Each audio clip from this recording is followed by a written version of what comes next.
Kain po tayo mga.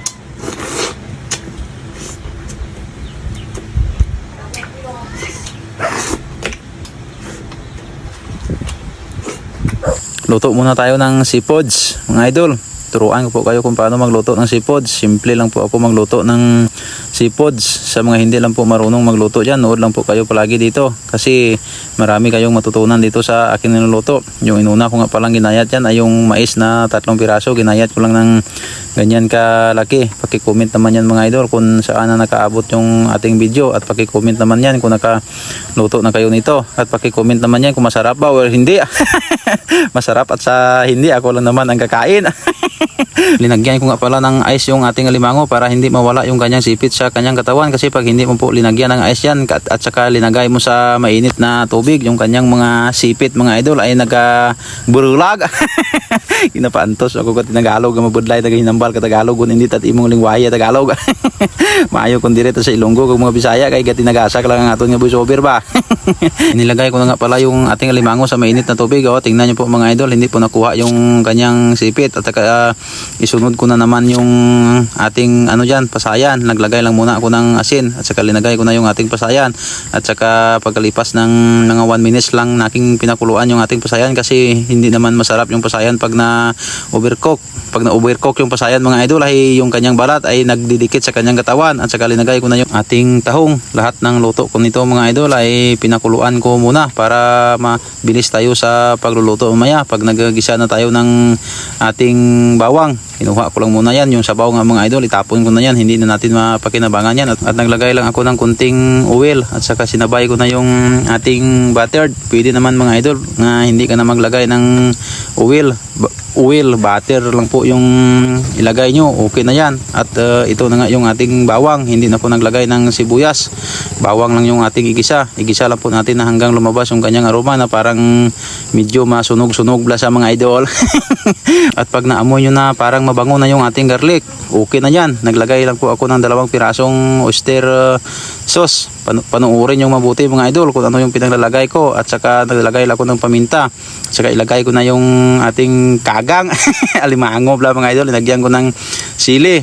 Bell pepper sana yung mabango dito ilagay. Kaso walang bell pepper. Kaya siling haba na lang yung aking linagay. Nagdagdag lang po ako ng panimpla dyan. Bitsin. At saka Sprite lang, kunting Sprite lang yung linagay ko at saka ketchup.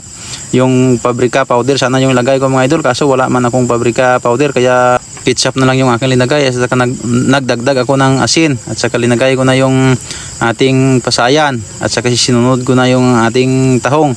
Sobrang sarap na naman yung ulam natin mga idol. Ito na nga pala yung ating dinaga kanina na sweet corn yung tawag dito sa amin. At saka halo-haloin na po natin yan ng mga 5 minutes. Kunting halo-halo lang para hindi masunog yung nasa ilalim, no? Tingnan nyo po mga idol, sa amoy na palang ulam na. Wow, kampiyon na naman yung ating mga ulam mga idol. Maraming salamat talaga sa suporta nyo at sa taot sa mga bago kong subscribers.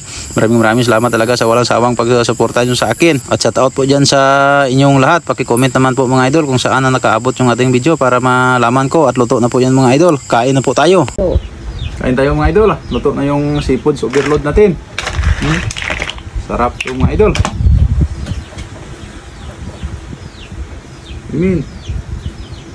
Atak! Hay ko. Laway na naman kayo mga idol. Dami naman yung ulam natin.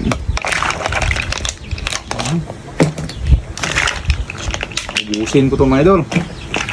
Ubusin ko to. Kung maubos. Anghang.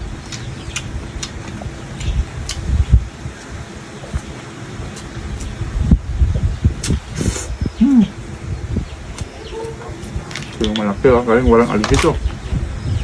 Gusto ko may aligi. Aligi.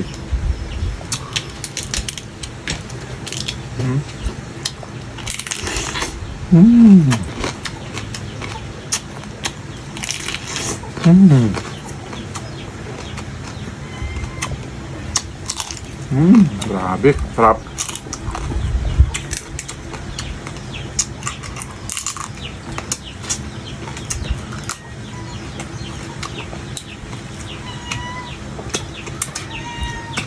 Mm.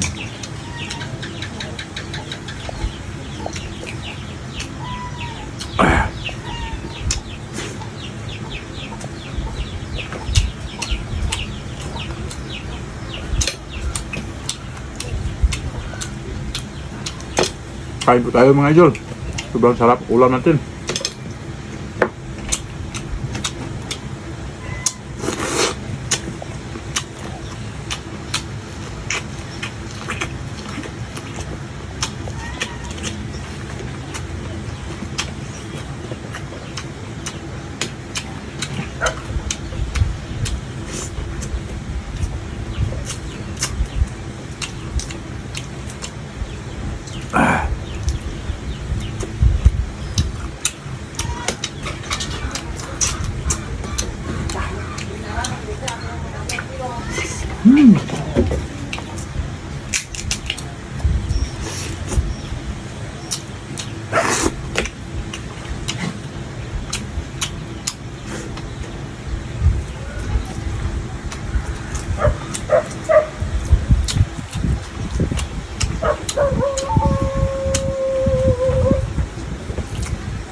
Oh wow.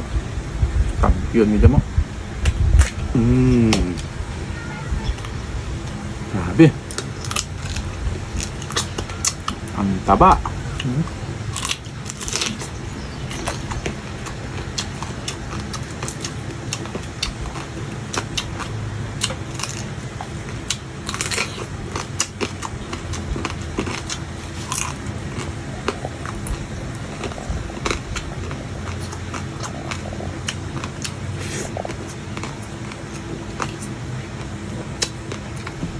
High blood, aabutin natin dito.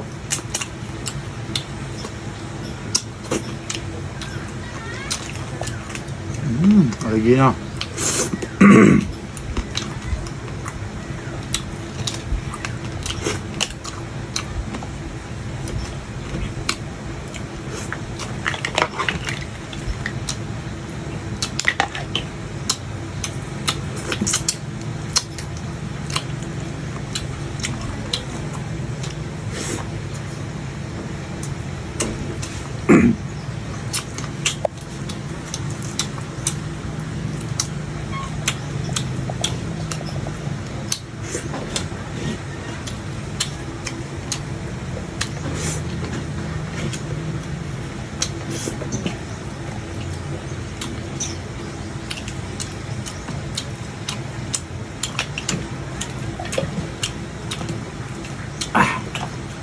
Grabe.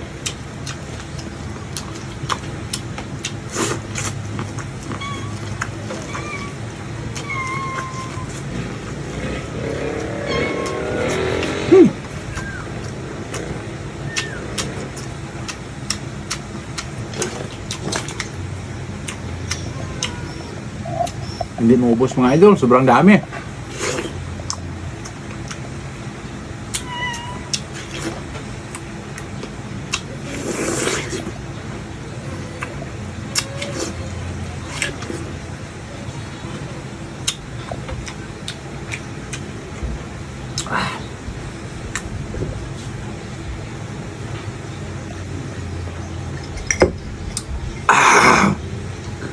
Kampiyon, busog ko ako mga idol. Maraming salamat sa panonood nyo. Bye bye.